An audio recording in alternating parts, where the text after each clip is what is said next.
Bonjour à tous. Je vous remercie de m'avoir permis de présenter aujourd'hui un protocole pour le développement d'un service de navette dans les communautés rurales. J'aimerais d'abord remercier tous les membres de l'équipe de recherche qui ont rendu ce travail possible et le personnel de la navette de Gravelbourg Cares Shuttle qui ont collaboré pour évaluer la navette.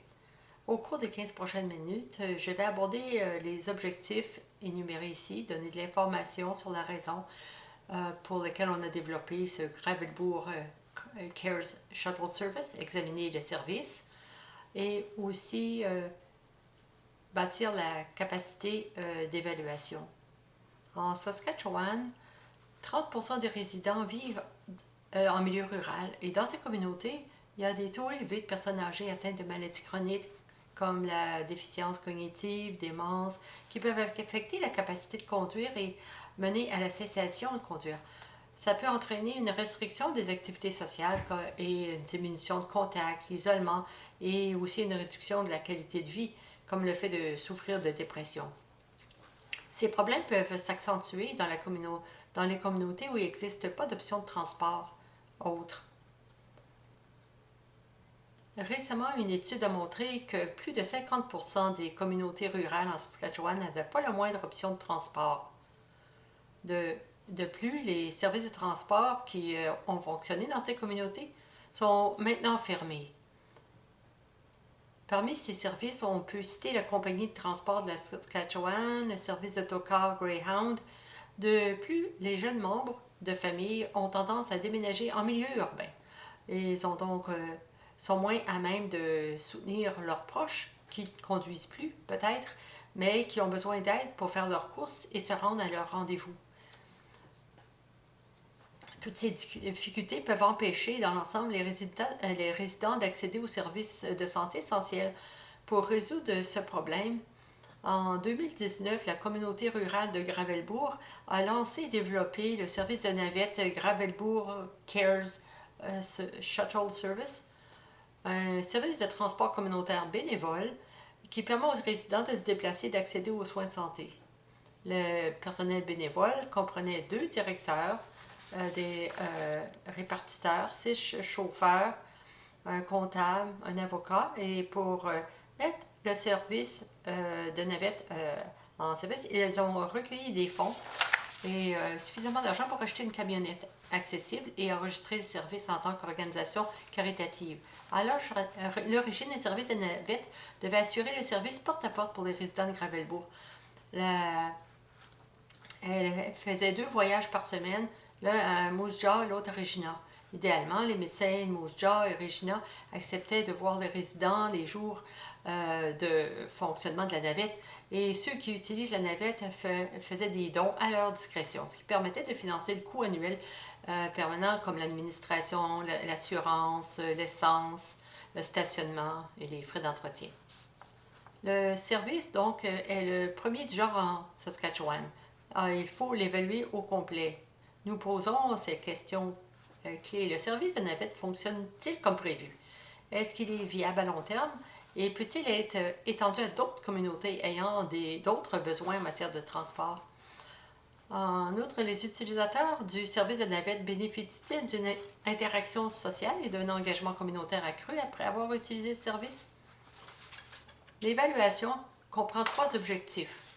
Le premier, c'est de développer un modèle de programme sur la création, la mise en œuvre, le fonctionnement du service de navette à Gravelbourg. Le modèle fournira des informations sur la manière dont les contributions, les ressources, les investissements, les produits, les services fournis contribuent aux objectifs souhaités pour les navettes. Cette information sera obtenue par une revue de la documentation, par des entretiens avec le personnel du programme sur les phases de développement et de mise en œuvre, et aussi les résultats de l'étude. Le deuxième objectif est de tester le service. Ça va être fait en analysant l'information et aussi les responsables de la navette, les données démographiques comme l'âge, le sexe, ainsi qu'en administrant des enquêtes sur la qualité, la satisfaction, les options alternatives à l'utilisation de la navette. En dernier lieu, nous interrogerons aussi également les résidents sur le bien-être la satisfaction, la qualité de vie, les relations sociales grâce au service. Les résultats de cet objectif porteront sur les forces, la faiblesse, les résultats non intentionnels du service et ça nous aidera à formuler des recommandations pour améliorer le succès du programme. Enfin, l'objectif 3 est d'effectuer une analyse des coûts pour estimer la viabilité financière du service sur une période de 5 ans. Pour cette présentation, nous discuterons des résultats préliminaires de l'examen des documents et du premier objectif. Les résultats préliminaires montrent que depuis 2019, la taille du service de navette a augmenté. Ça montre il y a un répartiteur supplémentaire, 3 chauffeurs de plus et une croissance du personnel qui reflète l'intérêt accru des membres de la communauté qui se portent volontaires, mais aussi la demande accrue de bénévoles nécessaires en raison des résidents qui utilisent le service. Les directeurs travaillent en moyenne 1h30 par jour et certaines de leurs activités consistent à tenir des réunions régulières pour discuter de la logistique du service, d'idées, de collecte de fonds et des objectifs. Les directeurs coordonnent également les horaires des répartiteurs et des chauffeurs, créent des rapports documentant les informations sur et des résumés de l'utilisation de la navette. Enfin, ils coordonnent aussi la collecte de fonds et créent et distribuent du matériel de marketing comme des photos affichées sur la diapositive que vous voyez à l'écran. Les répartiteurs travaillent en moyenne 1 heure par jour et certaines de leurs activités comprennent la prise de rendez-vous avec les résidents qui veulent utiliser le service pendant les jours de rendez-vous et le recueil des informations telles que la date de rendez-vous nécessaire,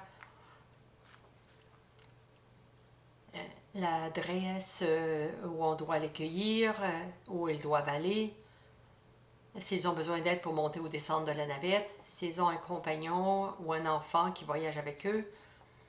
Le répartiteur envoie également des appels de rendez-vous à la résidence et il retourne également les appels manqués dans un délai de 24 heures.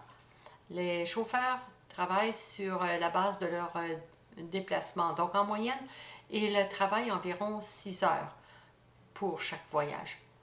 Certaines de leurs activités consistent à aller chercher les usagers de la navette à l'adresse indiquée sur la fiche de renseignement recueillie par le répartiteur. Et ceux-ci sont destinés aux résidents de Gravelbourg et les autres communautés. Les chauffeurs iront chercher les résidents au carrefour de la ville, s'ils sont à l'extérieur de Gravelbourg. Les résidents les rencontrent donc là.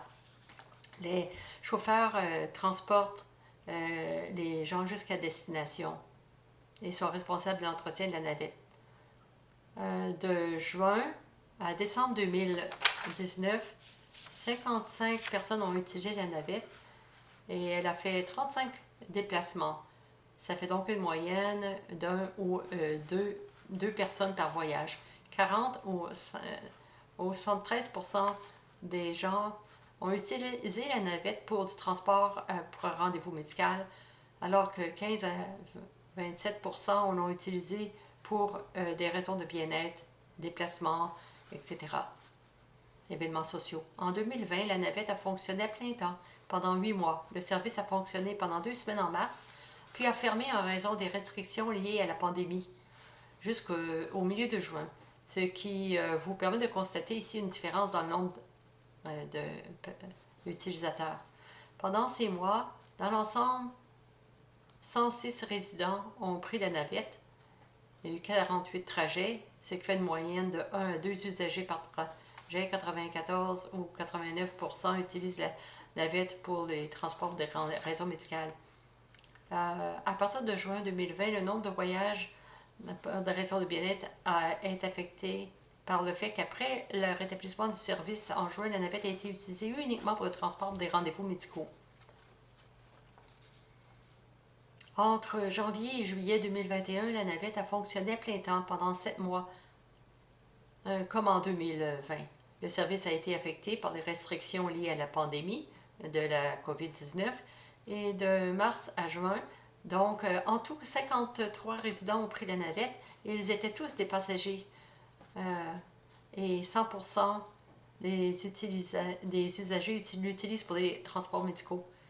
Au total, il y a eu 214 usagers qui ont utilisé la navette et 176 voyages pour une moyenne de 1 à 2 usagers par voyage.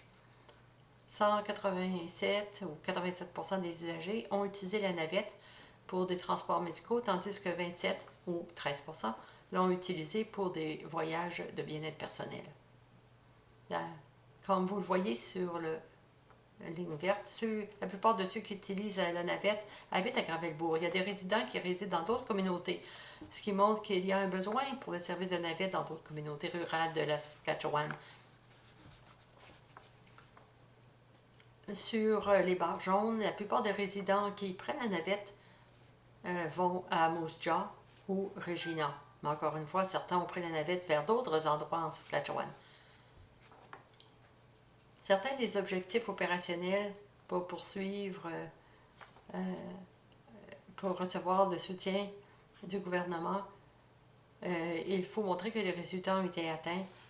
Donc, on voit qu'il faut assurer des transports entre Moose Jaw et Regina, et aussi le transport pour d'autres raisons que le transport pour des raisons médicales. Donc, par exemple, la santé médicale, le bien-être. En comparant l'opération initiale prévue avec ce service de navette, le service offre un service porte-à-porte aux résidents de Gravelbourg, mais dans d'autres communautés, la navette rencontre les résidents à des intersections dans la ville. Au lieu de parcourir 2 fois par semaine le trajet de Moose Jaw et Regina, le service de navette a fonctionné 1 et 5 fois par semaine pour se rendre à Moose Jaw et Regina. À partir de Essing-Amboya, Gravelbourg, Swift Current. De plus, plutôt que les médecins acceptent de voir les résidents de Gravelbourg les jours de fonctionnement de la navette, les courses de la navette sont réservées en fonction des besoins des clients. Dans la plupart des cas, les gens font des dons à leur discrétion, ce qui permet de financer les coûts annuels courants.